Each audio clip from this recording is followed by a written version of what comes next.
حضرت سیدنا ابراہیم خلیل اللہ علی نبینا علیہ الصلوۃ والسلام کا تذکرہ قرآن مجید نے کئی جگہوں پہ بیان فرمایا ہے۔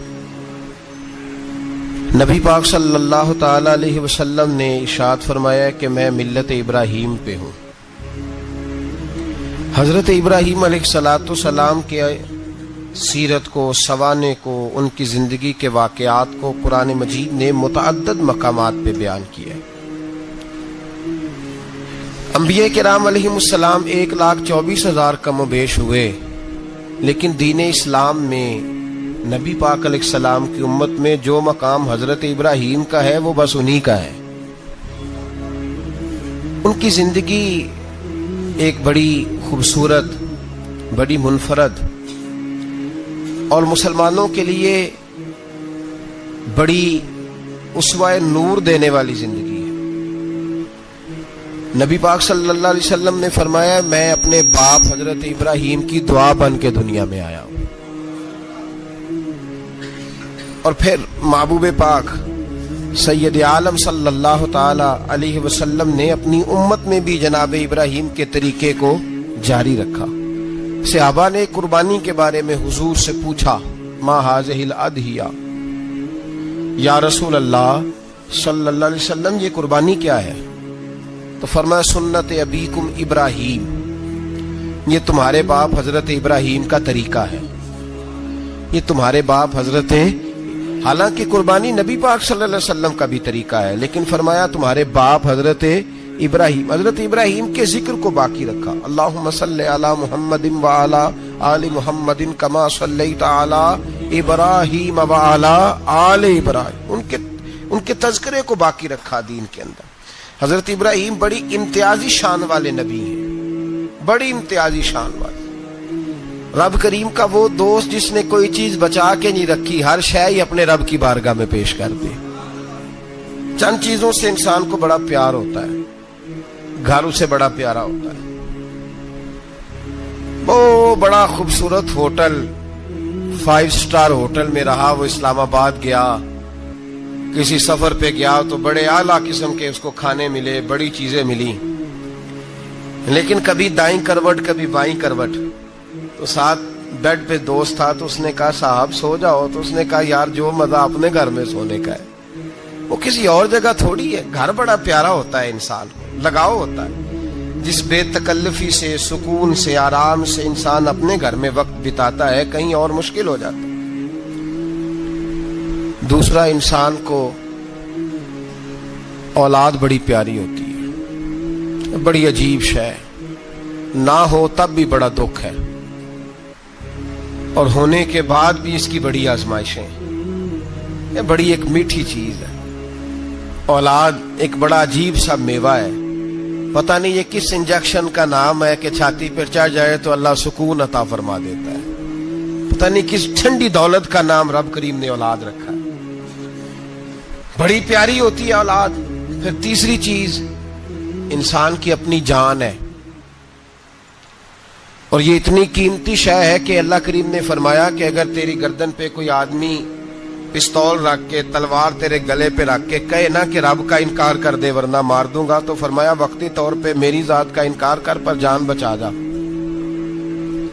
اگر تو مرنے کے قریب ہو گیا ہے اور حرام شے کھائے بغیر تو بچ نہیں سکتا، مر جائے گا، تو فرمایا چل تو اس طرح کر حرام کھا کے جان بچا، پر جان بچانا فرض ہے، ضروری ہے۔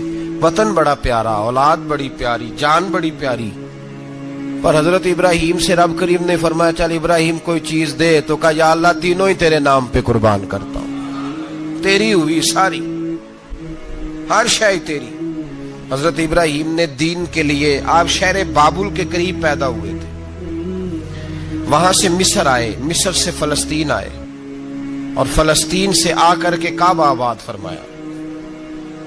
زندگی سفروں میں گزری، سفر ایک تکلیف والی چیز ہے، پر حضرت ابراہیم نے وطن چھوڑ دیا، گھر چھوڑ دیا۔ جان بڑی عزیز ہوتی ہے اصل میں نا، جب انسان جد و جہد کرتا ہے نا دین کے لیے تو اس کے رستے میں بڑی چیزیں آتی ہیں، کبھی اولاد، کبھی گھر، کبھی باہر، کبھی حکومتیں، کبھی سیاستیں، کبھی چدراہٹیں، اس کے راستے میں بڑا کچھ آتا ہے اور اسے ہر چیز کو فیس کرنا پڑتا ہے. گھر کے اندر بھی جنگ ہوتی ہے اور گھر کے باہر بھی لڑائی ہوتی ہے.